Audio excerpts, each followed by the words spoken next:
Hello, and this is Ashley's Corner.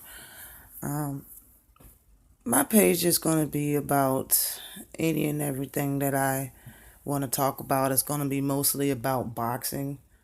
I talk about music, I talk about movies a lot. I'm a little bit of a critic of a few things, but this is mostly going to be a boxing channel, and I wanted to start talking about all the upcoming fights in 2017. It looked like it's going to be a very beautiful year, so I had to start a channel and start a page just to put a female's point of view out there from someone that used to box and I used to fight. So I have a pretty good insight, and I like the channels. From the LDBC, boxing, Dante's Boxing Nation. I watch a lot of channels and I love them, but I have a different insight and point of view for the fights. But starting with the two fights that we already had is the Porter and Berto fight. I knew that was going to be an excellent fight. I knew Porter was going to pressure Berto to the point where Berto just wants to clinch, and Sean Porter never accepts the clinch. That's what makes him such a great fighter. He never accepts the clinch. He'll beat you down and get that TKO. But Joshua, and I knew Porter was going to win that fight.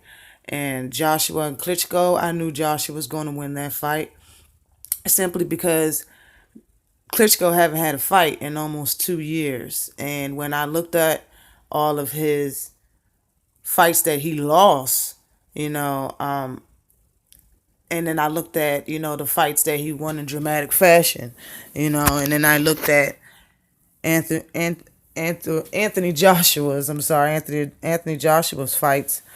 I mean, I had to give it to Anthony Joshua simply because I didn't see that Anthony Joshua was anything but better than Klitschko, and when it came to the fight game and the mentality and whatnot.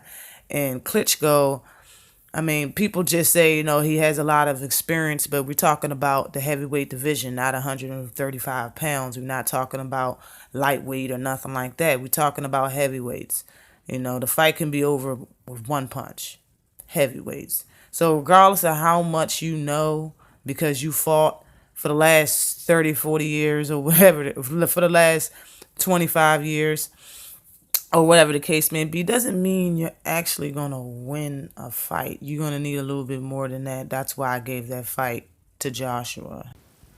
Now, for the Alvarez and Chavez fight, I mean, I have to honestly say I haven't really watched probably the last four fights that Chavez Jr. had.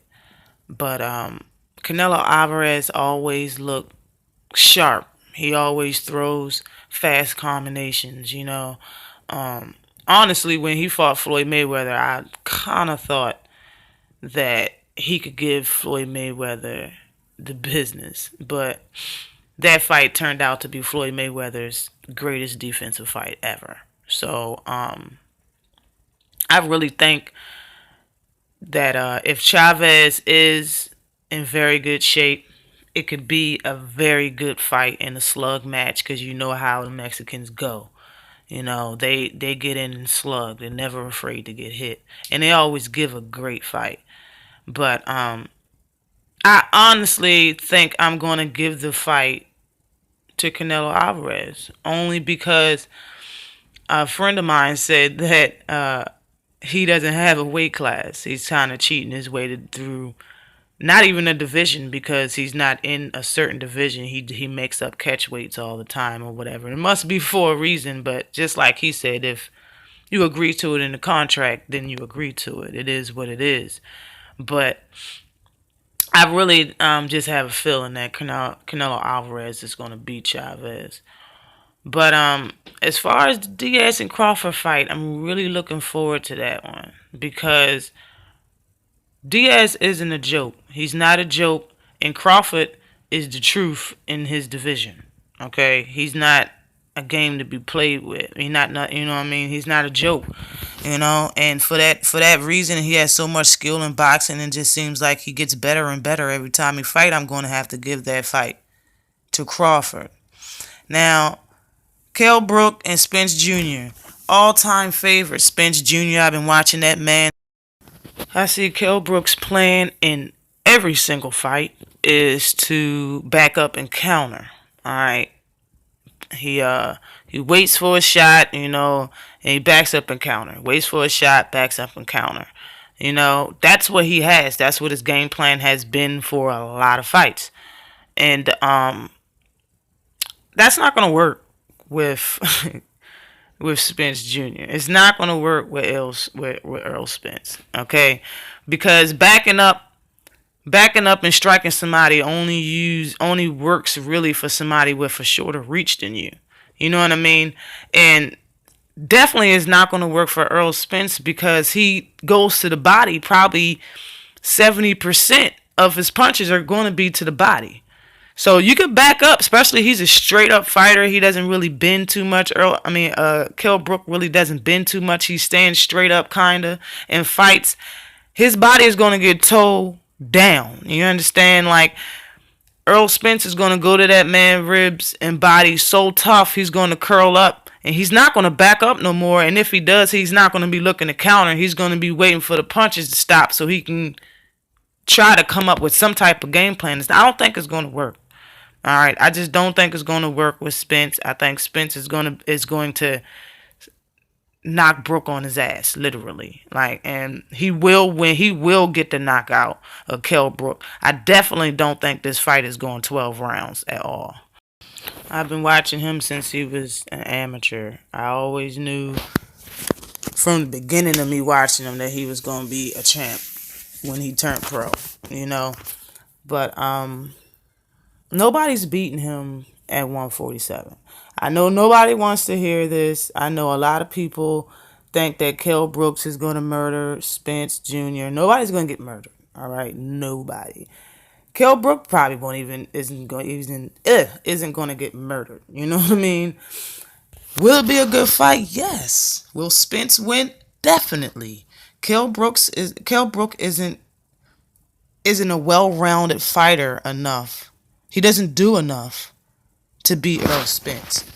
Now, I've said this about fighters for a long time. You know what I mean? But it's coming back as far as Gervonta Davis goes and Earl Spence. I see it when they fight. Like they can fight a lot better than they have in certain fights. It's just because they don't have to. And I remember seeing a video or interview with Spence. And he said, you know, it's a lot of. I mean, I act lazy in some fights. I mean, not lazy, but I am lazy because I don't have to do certain things. So fighting Kell Brook, hopefully he'll push me, and I'll be able to showcase what I really can do. And I believe that. I see that in fights all the time with him and Gervonta. Okay, and for the Ward and Kovac fight, I really don't know.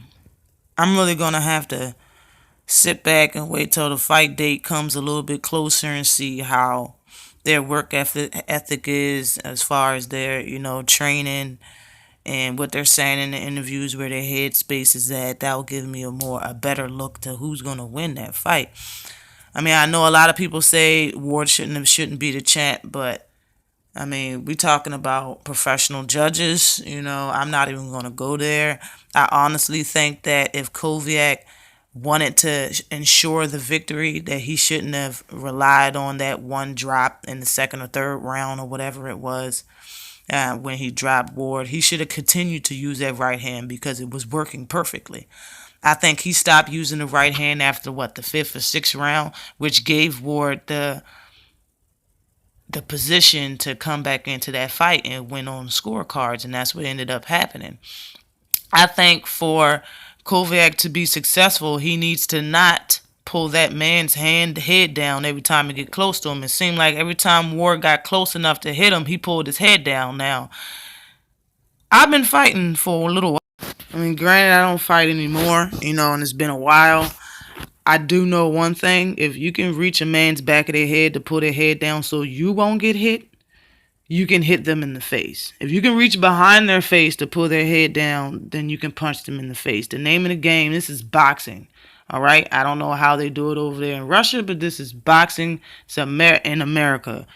If you keep pulling somebody, you keep doing dirty tricks. I mean, come on. The judges see that. That's why they scored it the way they scored it. I mean, I know people were upset. I'm upset that Kovac didn't fight the way he's supposed to fight. I'm upset that I got robbed out of seeing a fight that could have been a lot better than it was. But I mean, it's all in the judge's hands if you don't knock somebody out. And I think he should have did a lot more than what he did to win. But I'm never upset. Okay, I never bet money on fights. I never get upset if I'm not right, which is almost likely. Like, I'm always right most of the time, probably about 80% of the time. I'm right with who wins a fight and who's not going to win a fight. In the beginning of that fight, I thought Ward was going to beat him. I mean, he ended up winning, but I mean, I'm not here to argue about the controversy in between who won in between the Ward and Kovac. There's so many other boxers and other fights. I never argue about that. I don't know those judges. You and everybody else, you know what I'm saying, feel the same way about judges in other fights. You know what I mean? Like, sometimes judges do a good job, sometimes they don't. You know what I mean? I'm not here to argue that. But if you like this video, hit the subscribe button. If you like this video, hit the like button. If you didn't, hit the dislike button. But please leave a comment. I will read comments. I will get back to you. Thanks. This is Ashley's Corner.